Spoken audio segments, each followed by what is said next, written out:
These were the 5 teams that had the toughest schedule in each of the Power 5 conferences, but one of them is not even going to make it onto our top 10 list. Which one has the toughest schedule in all of college football? Well, we're about to find out.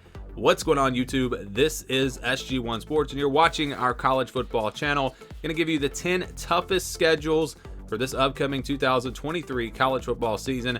I had a formula that I used. I basically put all the teams into different tiers and had a point system. Home and away, that made a difference.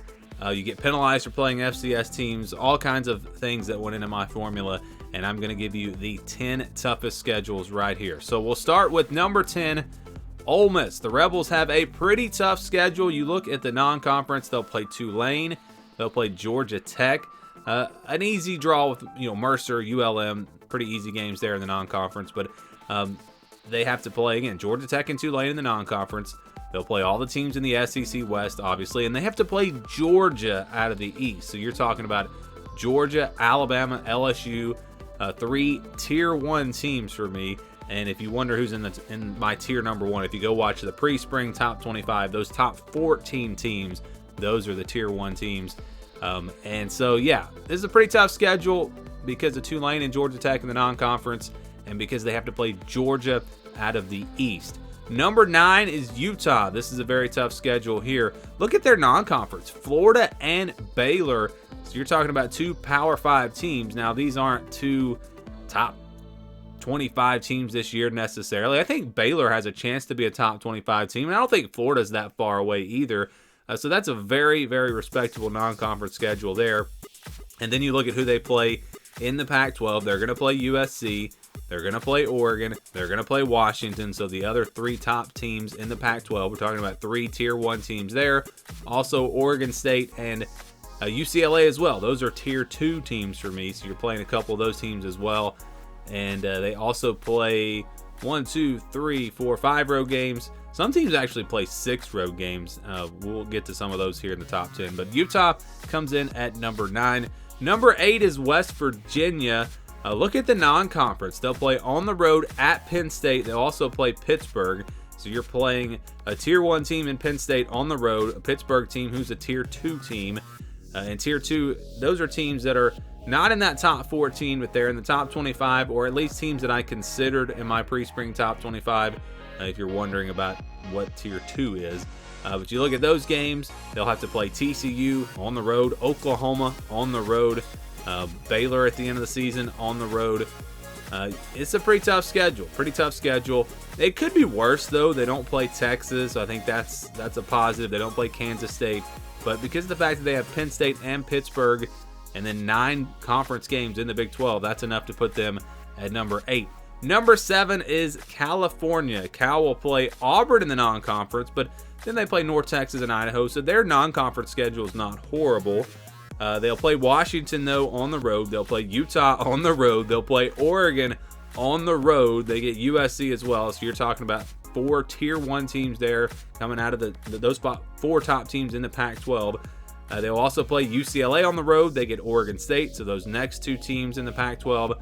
Also playing Washington State. So this is a pretty tough schedule here. Again, they're going to play, out of the top 6 teams in the Pac-12, they're going to play 4 of those teams on the road. Again, UCLA, Oregon, and Utah, and then Washington. So those 4 teams all on the road. Pretty tough schedule. Number 6, Purdue. Purdue comes in, of course, winning the Big Ten West last year. What was a big reason why I picked them to win the West? And go back and watch the videos last year. I talked about it because their schedule set up in a way that made them the favorites. This year, not so much. They've got a pretty tough schedule. You start with the non-conference, though. Virginia Tech and Syracuse, 2 Power 5 teams, not a brutal schedule, but they also play Fresno State, so that means they have no cupcake games. They have no easy wins. Fresno State's a good team out of the Mountain West. You look at their schedule in the conference, they're going to play Ohio State and Michigan. Ohio State and Michigan, pretty tough draw there. You're playing arguably the 2 top teams out of the East, and so that's a big reason why the schedule is tough. And again, no cupcake games, playing 2 of the top teams out of the East, and then of course all the teams in the Big Ten West. All right, number 5 is Texas. Texas comes in here at number 5 with Alabama in the non-conference. That's a big reason why they are here at number 5. They play Baylor on the road. They play Oklahoma. They play Kansas State. They play TCU. They play Texas Tech. So they're really playing all of the top teams in the Big 12. When we're talking about preseason, for me, the top teams in the Big 12 are Texas, Oklahoma, Kansas State. Maybe even throw Kansas in there from what they did last year. TCU, Texas Tech, Baylor. Those are the top teams in the Big 12, in my opinion, going into this season. And they play all of them. So they play all the top teams in the Big 12. They play Alabama in the non-conference. That makes for a tough schedule. And Texas coming in at number 5. Number 4 is South Carolina. Now, I've seen some lists where they've got this team at number 1. They didn't quite come out to number 1 for me. I guess because Furman, Jacksonville State, maybe that's why that they got penalized a little bit for those games. But still, overall, this is a very tough schedule. I mean, number 4 in the country.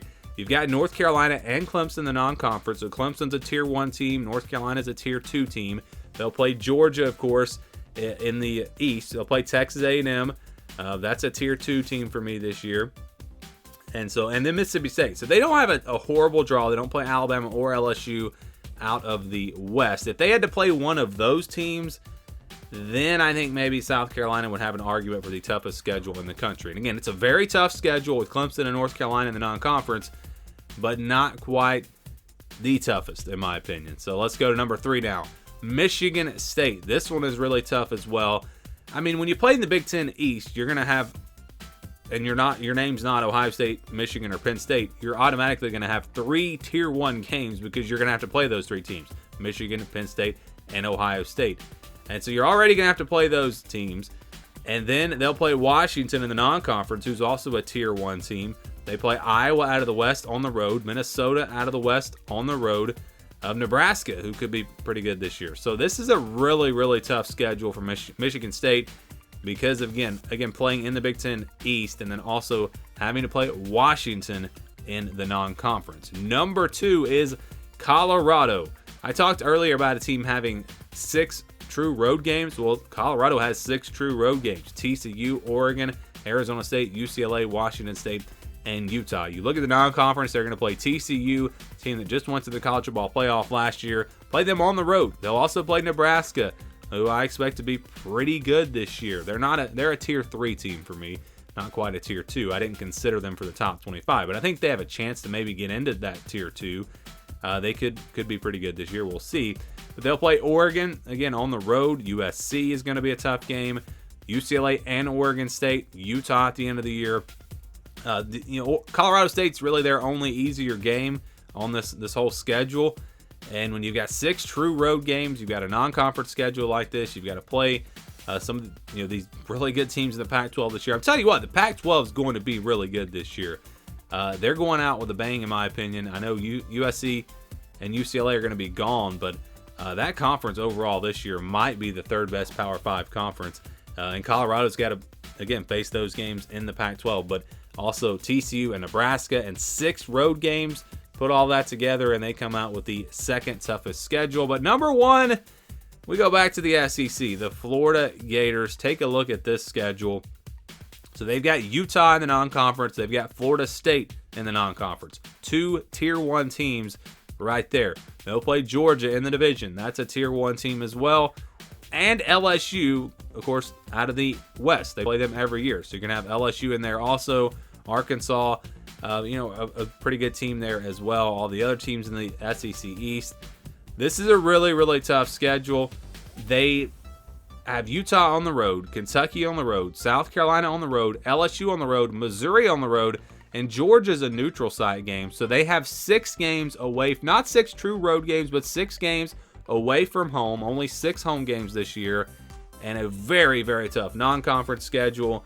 This is a really tough schedule. And for me, with my formula, Florida comes out with the toughest schedule in 2023. Your thoughts, let me know down below. And don't worry, we're going to do the top 10 easiest schedules next. So watch for that video.